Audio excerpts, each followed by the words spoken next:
कैसे हो दोस्तों। आज हम बात करेंगे उस पार्टी की जो कभी भारत की आजादी का सतून थी। हाँ, मैं बात कर रहा हूँ भारतीय राष्ट्रीय कांग्रेस की। सन 1885 में शुरू हुई ये पार्टी भारत की आजादी की लड़ाई की मशाल थी, लेकिन आज लोग इसे कमजोर विपक्ष कहते हैं। कुछ तो इसे सिर्फ इतिहास की किताबों की कहानी मानते हैं। आखिर क्या है कांग्रेस की पूरी कहानी? ये पार्टी क्यों बनी? इसे बनाने की जरूरत क्या थी? क्या ये सचमुच अंग्रेजों की चाल थी?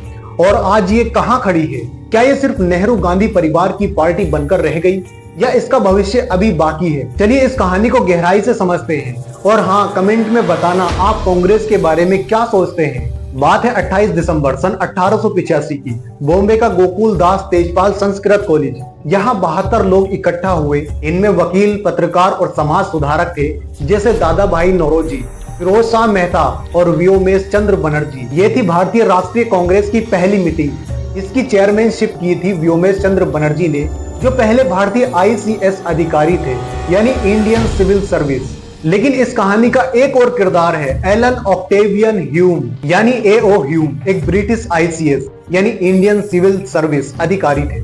जब वो भारत में थे तो उन्होंने देखा कि भारत में पढ़े लिखे जागरूक लोग अंग्रेजी राज से नाराज हैं और अगर जल्द कोई रास्ता नहीं निकला तो एक बड़ा विद्रोह होने वाला है। मतलब उन्हें डर था कि कहीं 1857 जैसी एक और क्रांति ना हो जाए, और इस बार वो और भी भयानक होगी, क्योंकि अब भारतीय ज्यादा अवेयर, एजुकेट और एकजुट हो चुके थे। अब यहाँ पर असली बात आती है, भारतीय अंग्रेजी राज से नाराज क्यों थे? Economic drain. दादा भाई नौरोजी ने बताया कि अंग्रेज भारत से हर साल करोड़ों रुपए लूटकर इंग्लैंड ले जाते हैं। भारत में गरीबी बढ़ रही थी, लेकिन टैक्स ज्यादा और फसलें कम मिल रही थी। अंग्रेजों ने पढ़े लिखे भारतीयों को सरकारी नौकरियों से बाहर कर दिया गया। ICS यानी इंडियन सिविल सर्विस परीक्षा लंदन में होती थी और उम्र सीमा ऐसी थी कि भारतीय पास ही नहीं कर सके। एक्सप्रेशन की आजादी छीनी जा रही थी। प्रेस पर सेंसरशिप, विरोध करने वालों पर केस और पत्रिकाएं बंद कर दी जाती थी। भेदभाव हर जगह था। रेलवे में, कोर्ट में, नौकरी में सिर्फ गोरे ब्रिटिश अफसर ही सम्मान पाते थे। भारतीयों को असभ्य कहा जाता था। सन 1876 से 1878 का अकाल, जिसमें लगभग 50 लाख भारतीय लोग मारे गए, ब्रिटिश सरकार कुछ नहीं कर पाई। लोगों में गुस्सा और ज्यादा बढ़ा। ब्रिटिश सरकार को 1878 के बाद गुप्त चिट्ठियां मिली, जिनमें लिखा था कि देश में गुपचुप क्रांति की तैयारी चल रही है। चिट्ठी में लिखा था कि अगर हम भारत के बुद्धिजीवियों को कोई वेद मंच नहीं देंगे तो अगली क्रांति में सब कुछ जलकर खाक हो जाएगा। इसलिए उन्होंने सोचा कि एक ऐसी पार्टी बनाओ जहां भारतीय अपनी बात शांति से कह सके। और तभी इंडियन नेशनल कांग्रेस 28 दिसंबर सन 1885 को मुंबई में AO ह्यूम ने 72 भारतीय नेताओं को इकट्ठा किया। कांग्रेस पार्टी की पहली मीटिंग हुई और भारतीयों को ब्रिटिश शासन से बातचीत करने का मंच मिल गया। कांग्रेस की शुरुआत सन 1885 में हुई, जब भारत ब्रिटिश शासन के अंडर में था। उस समय पढ़ा लिखा मध्यम वर्ग, वकील, पत्रकार और शिक्षक चाहता था कि उनकी आवाज सुनी जाए। लोग चाहते थे कि ब्रिटिश सरकार में भारतीयों को नौकरी मिले, शिक्षा बेहतर हो और टैक्स कम हो। लेकिन कुछ लोग कहते हैं कि ये पार्टी अंग्रेजों ने बनाई ताकि भारतीयों का गुस्सा विद्रोह में ना बदले। इसे सेफ्टी वॉल्व थ्योरी कहते हैं। मगर सच ये है कि कांग्रेस जल्द ही अंग्रेजों के खिलाफ खड़ी हो गई। जब कांग्रेस बनी तब इसने भारतीयों के लिए ब्रिटिश सरकार के खिलाफ क्या क्या काम किए और कैसे किए। सन 1885 में जब कांग्रेस बनी तो उसका मकसद था कि ब्रिटिश सरकार से शांति से बात करके भारतीयों के हक की मांग की जाए। लेकिन क्यों? क्योंकि जनता दुखी थी, टैक्स ज्यादा था, नौकरी नहीं थी, जमीन छिन रही थी, अफसर सिर्फ अंग्रेज बनते थे, भारतीयों को मौका नहीं मिलता था, बोलने, लिखने और पढ़ने की आजादी नहीं थी, जैसा कि आज बीजेपी के दौर में हो रहा है। स्कूलों को बंद किया जा रहा है और लोगों को धर्म का पाठ पढ़ाया जा रहा है। भारतीय अफसरों को छोटा और गुलाम जैसा समझा जाता था। उस दौरान सरकार से मांगे रखी, पहली बार भारतीयों की तरफ से। पहले कभी किसी ऑर्गेनाइजेशन ने अंग्रेजों से सीधा सवाल नहीं किया था। कांग्रेस ने हर साल बैठा करके मांगों की लिस्ट बनाई और अंग्रेजी सरकार को भेजी, जैसे सरकार में भारतीयों को नौकरी मिले, टैक्स कम हो और किसानों को राहत मिले, प्रेस और बोलने की आजादी हो। ये काम कांग्रेस ने पिटीशंस, रिजोल्यूशंस और डेलीगेशन के जरिए किए, यानी सीधे सरकार को चिट्ठियां और सुझाव भेजकर। कांग्रेस बार बार मांग करती रही कि भारतीयों को भी विधान परिषद में सदस्य बनाया जाए, कानून बनाने में भारतीयों की बात मानी जाए, इस दबाव में सन 1892 में ब्रिटिश गवर्नमेंट को एक्ट लाना पड़ा, इंडियन काउंसिल एक्ट 1892, जिसमें कुछ भारतीयों को सीमित तौर पर काउंसिल में शामिल किया गया। हालांकि अधिकार बहुत कम थे, लेकिन यह पहला कदम था आजादी का। कांग्रेस ने देश को जोड़ने का काम किया, एकता की शुरुआत की। कांग्रेस ने भारत के कोने कोने से पढ़े लिखे नेताओं को एक मंच पर लाया। बंगाल, बॉम्बे, मद्रास, पंजाब और उत्तर प्रदेश सभी जगह के नेता आते थे। हिंदू, मुस्लिम, सिख, ईसाई सभी धर्मों के नेता एक साथ बैठते थे। इससे देश भर में पहली बार एक राष्ट्र की सोच बनी। कांग्रेस ने अपने शुरुआती दौर में अंग्रेजों से सीधी लड़ाई नहीं की, लेकिन उनके खिलाफ पहला ऑर्गेनाइज्ड और इंटेलेक्चुअल हमला जरूर शुरू किया।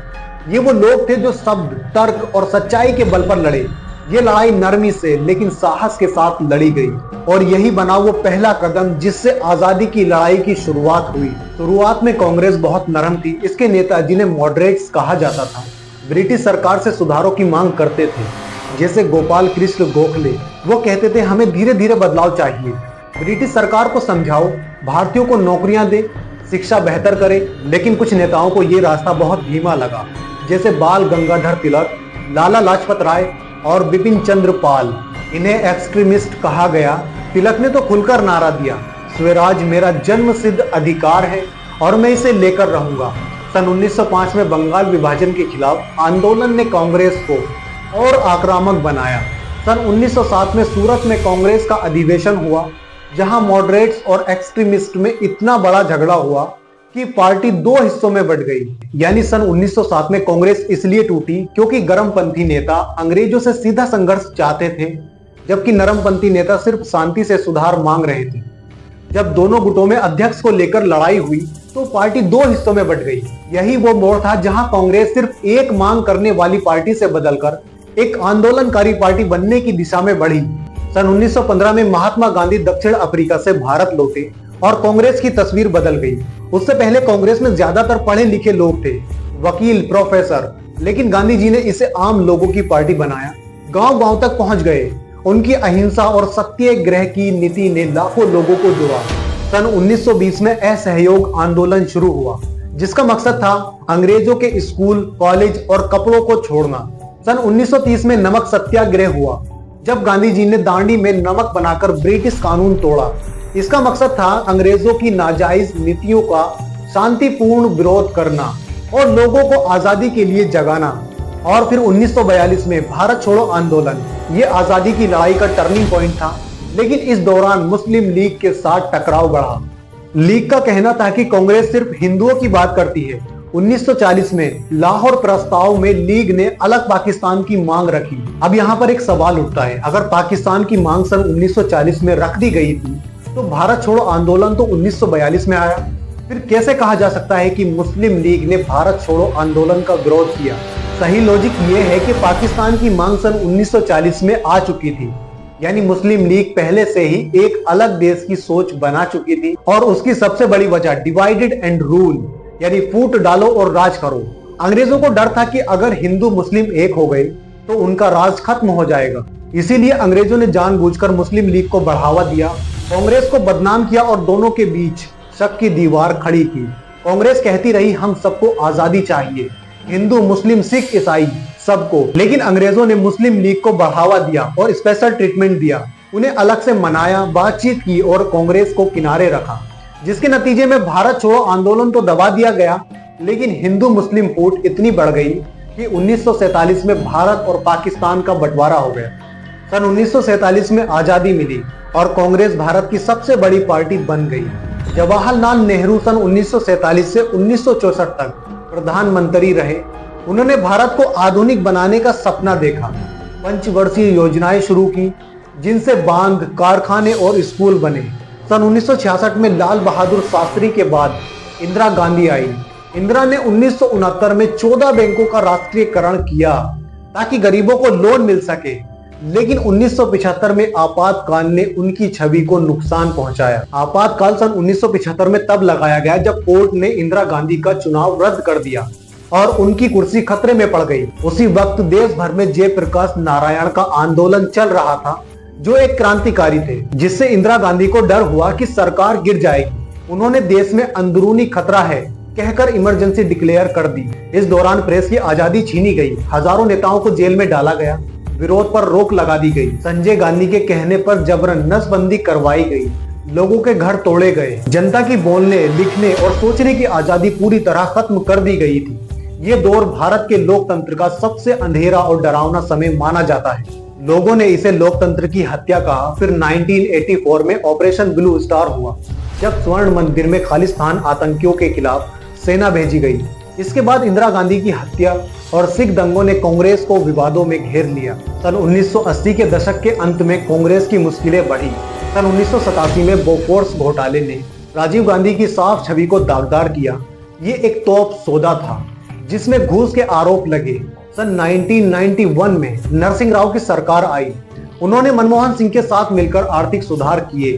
भारत की अर्थव्यवस्था को दुनिया के लिए खोला गया। लाइसेंस राज खत्म हुआ, विदेशी निवेश बढ़ा, लेकिन भ्रष्टाचार के आरोप और क्षेत्रीय दलों का उभरना कांग्रेस के लिए मुसीबत बना।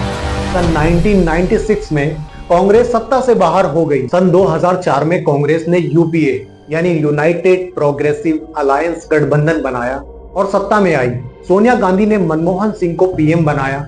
यूपीए ने कई बड़े काम किए। आरटीआई यानी राइट टू इंफॉर्मेशन एक्ट 2005 ने सरकार को पारदर्शी बनाया। मनरेगा ने गांव में 100 दिन का रोजगार गारंटी दी, लेकिन 2G और कोयला घोटालों ने यूपीए की छवि खराब की।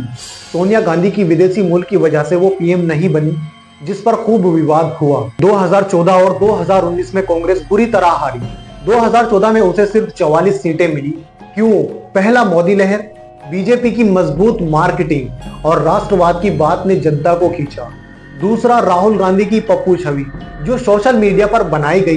तीसरा, कांग्रेस का कमजोर संगठन। लेकिन 2022 और 23 में राहुल की भारत जोड़ो यात्रा ने कुछ उम्मीद जगाई। 4000 किलोमीटर की यात्रा ने कार्यकर्ताओं में जोश भरा और 2024 में कुछ सीटें बढ़ी। 2025 में कांग्रेस इंडिया गठबंधन की सबसे बड़ी पार्टी है। 2024 के चुनाव में इसने 99 सीटें जीती, जो बीजेपी के 240 के मुकाबले कम है, लेकिन 2019 से बेहतर है। लेकिन चुनौतियां भी है, क्षेत्रीय दलों का दबाव और कमजोर संगठन। प्रियंका गांधी और मल्लिकार्जुन खड़गे जैसे नेता नई उम्मीद दे रहे हैं, लेकिन क्या कांग्रेस बीजेपी को टक्कर दे पाएगी? कांग्रेस वो पार्टी है जिसने भारत की आजादी की नींव रखी। नेहरू के आधुनिक भारत से लेकर आरटीआई और मनरेगा तक इसने देश को बहुत कुछ दिया, लेकिन भ्रष्टाचार, वंशवाद और कमजोर संगठन ने इसे कमजोर किया। आज ये एक मोड़ पर खड़ी है। क्या ये फिर से जनता का भरोसा जीत पाएगी या इतिहास की किताबों में सिमट जाएगी? ये सवाल आप पर छोड़ता हूं, कमेंट में बताइए। क्या आपको लगता है कि कांग्रेस वापसी कर सकती है? और हाँ, ऐसे वीडियो के लिए लाइक कीजिए और सब्सक्राइब करना ना भूलें। Thank you.